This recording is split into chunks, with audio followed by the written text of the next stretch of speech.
শিক্ষার্থীদের March for unity কর্মসূচিতে অংশ নিতে শহীদ মিনারে জড়ো হয়েছেন ছাত্র জনতা। সেখানে আছেন আমাদের সহকর্মী সাদিয়া আফরোজ। বিস্তারিত জানতে সরাসরি যুক্ত হচ্ছি তার সাথে। সাদিয়া, আপনি জানাবেন কেমন দেখছেন মানুষের জনসমাগম, কত মানুষ যুক্ত হয়েছেন এবং এখনকার পরিস্থিতি? বিরোধী ছাত্র আন্দোলন এবং জাতীয় নাগরিক কমিটির পক্ষ থেকে আজকের যে মার্চ ফর ইউনিটি বেলা ৩টা থেকে শুরু হওয়ার কথা, সে বেলা ৩টা থেকে এই আনুষ্ঠানিক প্রোগ্রামটি শুরু করেছে এবং এর আগে থেকে আপনি জানেন যে সকাল থেকে এখানে বৈষম্য বিরোধী ছাত্র আন্দোলন এবং জাতীয় নাগরিক কমিটির যারা নেতা কিংবা যারা কর্মী এবং একই সাথে যারা শিক্ষার্থী এবং সাধারণ সর্বস্তরের মানুষ, তারা সকাল থেকে আসা শুরু করেছিলেন এবং এখন এখানে যে কর্মসূচি চলছে সেটি একটু আপনাকে আগে জানাই যে এখানে এখন আসলে মূলত স্লোগান দেয়া হচ্ছে এবং বিশেষ করে শেখ হাসিনার বিচারের দাবিতে এখানে স্লোগান দেয়া হচ্ছে এবং এর আগে বেশ কিছুক্ষণ থেকে, অর্থাৎ প্রায় 2 থেকে 3 ঘন্টা থেকে এখানে প্রায় আমরা দেখেছিলাম যে এলইডি স্ক্রিন ছিল, সেই স্ক্রিনে জুলাইয়ের বিভিন্ন ঘটনাকে তুলে ধরার চেষ্টা করা হয়েছে। বিভিন্ন ঘটনার মধ্যে আপনি জানেন যে কোটা বিরোধী আন্দোলন থেকে শুরু করে যে আন্দোলনের যে চূড়ান্ত মাত্রা রূপ নিয়েছিল, বিশেষ করে 17 জুলাই ঢাকা বিশ্ববিদ্যালয়ে যে ছাত্রলীগের হামলা এবং তার পরবর্তীতে যে সারা দেশে ইন্টারনেট বন্ধ করে দেওয়ার পর সারা দেশে বিভিন্ন জায়গায় ছাত্র জনতার উপর হামলা এবং তাদের উপর নির্বিচারে গুলির ঘটনা এবং সবশেষ যে এক দফা দাবি এবং সেই এক দফা দাবির প্রেক্ষিতে সাধারণ মানুষের রাস্তায় নেমে আসার যে ঐতিহাসিক ঘটনা এবং তারপর মার্চ টু ঢাকা, যেটি 6 আগস্ট ঘোষিত ছিল এবং সেটি পরবর্তীতে 5 আগস্ট ঘোষণা করা হয় একদিন আগে এবং একদিন এগিয়ে নিয়ে আসার পর সেই যে সরকার পতনের যে ঘটনা 5 তারিখের, সেই সবগুলো ঘটনাকে এখানে তুলে ধরা হয়েছে এবং এখানে বারবারই সেই বিষয়গুলোকে প্রদর্শনের মাধ্যমে উপস্থাপন করা হয়েছে এবং কিছুক্ষণ পরপরই স্লোগান দিয়ে এখানে সাধারণ মানুষ থেকে শুরু করে বিশেষ করে ছাত্ররা তাদের যে দাবি মূলত যে শেখ হাসিনাকে ফিরিয়ে এনে বিচার করতে হবে, সারা দেশে যে নির্বিচারে পুলিশের গুলি সহ বিভিন্ন আইন শৃঙ্খলা বাহিনীর গুলিতে যে প্রায় 2000 মানুষ এবং প্রায় 30,000 মানুষের যে আহতের ঘটনা, সেই সবগুলো ঘটনার বিচার দাবি করছেন এখানে এবং তারা বলছেন যে ফাঁসিবাদী ব্যবস্থা তারা বিরোধ চান এবং সেই ব্যবস্থা যাতে কখনোই আর ফিরে আসতে না পারে বাংলাদেশের মাটিতে, সেজন্য তারা এখান থেকে শপথ নিতে চান।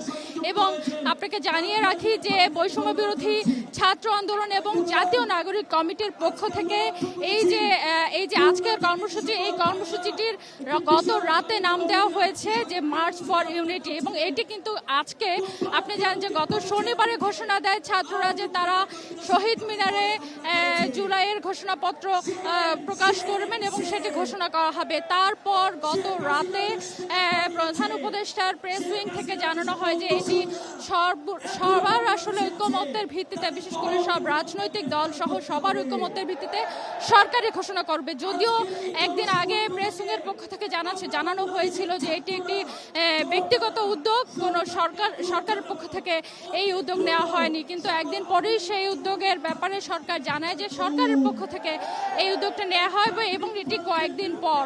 এবং তারপর কিন্তু আপনি জানেন গত রাতে বৈষম্য বিরোধী ছাত্র আন্দোলন এবং জাতীয় নাগরিক কমিটি বৈঠকে বসে তারা সিদ্ধান্ত নেয় যে যেহেতু তারা ছাত্রদেরকে, সাধারণ মানুষকে ঢাকায় মার্চ করার জন্য বলেছে এবং সেই প্রেক্ষিতে তারা আজকে এই মার্চ ফর ইউনিটিতে অংশ নেওয়ার জন্য আমন্ত্রণ জানায় এবং তারপর আপনি জানেন যে সকাল থেকে আমরা দেখছিলাম যে শহীদ মিনারে সাধারণ মানুষ থেকে শুরু করে সর্বস্তরের ছাত্র জনতা এখানে উপস্থিত হতে শুরু করেন এবং আমরা দেখছিলাম যে কিছুক্ষণ পরপরই এখানে একটি জায়গা থেকে যারা আসছিলেন তারা এখানে স্লোগান দিয়ে উপস্থিত হচ্ছেন।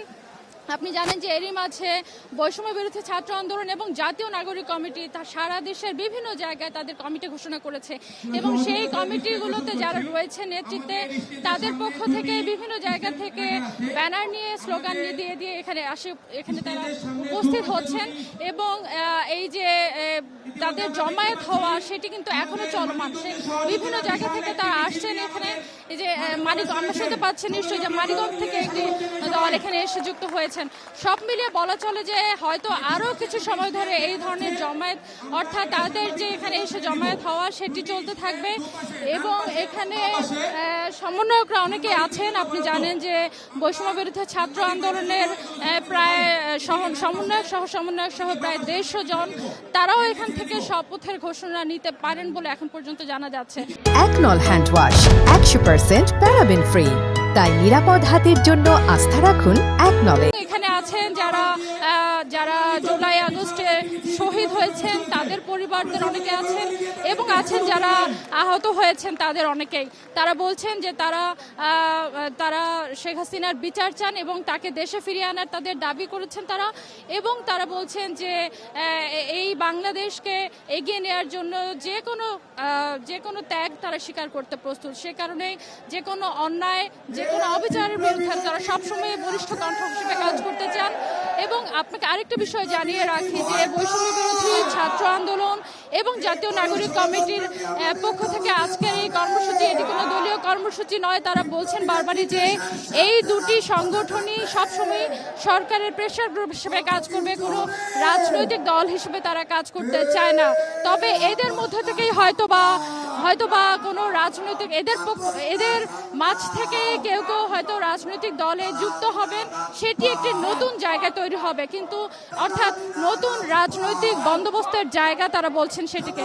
এবং সেটি হয়তোবা আপনি জানেন যে আগামী 2 মাসের মধ্যে একটি নতুন রাজনৈতিক দল আসার কথা আমরা শুনছি, সেটিও হয়তো হয়ে যাবে। তবে আজকের এখানে শুধু শেখ হাসিনার বিচার নয়, কেন্দ্রীয় শহীদ মিনারে আজকে জুলাইয়ের ঘোষণাপত্র হয়তোবা স্থগিত রাখা হচ্ছে, কিন্তু 72-এর সংবিধানকে স্থগিত করার কথা বলছেন তারা। অর্থাৎ 72-এর সংবিধানের, তাদের ভাষায় তারা বলছেন যে 72-এর সংবিধানের কবর রচনা করা হবে আজকে।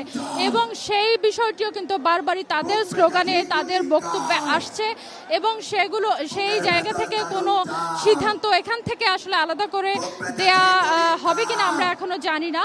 কিন্তু তবে একটি বিষয় আপনাকে জানিয়ে রাখি যে 72-এর সংবিধানের বিরুদ্ধে এরই মাঝে বৈষম্য বিরোধী ছাত্র আন্দোলন কিংবা জাতীয় নাগরিক কমিটির পক্ষ থেকে বিভিন্ন বিষয় তারা তাদের অবস্থানটি পরিষ্কার করেছেন। এবং তারা বলছেন যে এই সংবিধান থাকা উচিত নয়। সেই জায়গা থেকে সরকারের পক্ষ থেকে ঘোষণাপত্রে কি থাকবে সেটি হয়তো সময় বলে দেবে। তবে বৈষম্য বিরোধী ছাত্র আন্দোলন এবং জাতীয় নাগরিক কমিটির বক্তারা আজকে যেটি বলছেন যে তারা এই যে জুলাই ঘোষণাপত্র সরকার ঘোষণা করবে, সেই জায়গায় এক ধরনের ঐক্যমত তৈরির জন্য আজকের মার্চ ফর ইউনিটি। এবং আজকের মার্চ ফর ইউনিটিতে আপনি জানেন যে সর্বস্তরের মানুষের যে সমাগম, আপনি দেখছেন নিশ্চয় যে মাথায় পতাকা, হাতে পতাকা। এবং এই যে প্রতীক, এটি কিন্তু আমরা দেখেছিলাম যে কোটা বিরোধী আন্দোলনের সময় থেকে ছিল।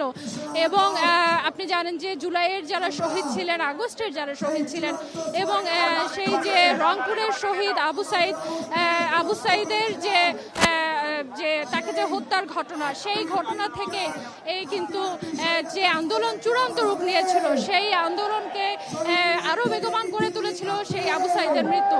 এবং তারপর থেকে বিশেষ করে আবু সাইদ মুগ্ধ শেষ হয়নি যুদ্ধ, যে স্লোগানটি শুরু হয়েছিল সেটি কিন্তু এখনো চলমান। যে কোনো অন্যায়ের বিরুদ্ধে, যে কোনো অবিচারের বিরুদ্ধে ছাত্ররা সবসময় তাদেরকে স্মরণ করেন এবং তাদের যে আত্মত্যাগ সেটিকে মাথায় রেখে তারা চান যে বাংলাদেশের যে বিনির্মাণের যে স্বপ্ন তারা দেখছেন, সে জায়গায় যাতে কোনো বাধা তারা না পান। এবং সব মিলিয়ে আমরা এখনো জানি না যে সব রাজনৈতিক দল যে জুলাইয়ের ঘোষণাপত্র যে তারা ঘোষণা করছেন সেখানে সবার সম্মতি আছে কিনা। তবে সবার সম্মতি নেয়ার প্রেক্ষিতেই বা সবার ঐক্যমতের ভিত্তিতেই সরকার এই ঘোষণাপত্র ঘোষণা করবে বলে গতকালকে জানানো হয়েছিল। সেটির জায়গায় যাতে ঐক্যমত তৈরি করা যায়, সেজন্যই ছাত্ররা আজকে এখানে একত্র হয়েছেন। এবং যেহেতু সেই সিদ্ধান্তটা থেকে কিছুটা সরে আসা হয়েছে, আজকের কর্মসূচিতে শুধুমাত্র ঐক্যমত তৈরি করা কিংবা ছাত্ররা যাতে যে কোনো অন্যায় অবিচারের বিরুদ্ধে একত্র থাকেন, সেই জায়গাটায় হয়তোবা জোর দেওয়া হচ্ছে বৈষম্য বিরোধী ছাত্র আন্দোলন এবং জাতীয় নাগরিক কমিটির পক্ষ থেকে। এখানে গণমাধ্যম কর্মীরা রয়েছেন। আপনি জানেন যে সবাই চেষ্টা করছেন এই আন্দোলন, এই আজকের যে কর্মসূচি সেটিকে যাতে পরিপূর্ণভাবে সাধারণ মানুষের সামনে তুলে নিয়ে দেখানো যায়। এবং এখানে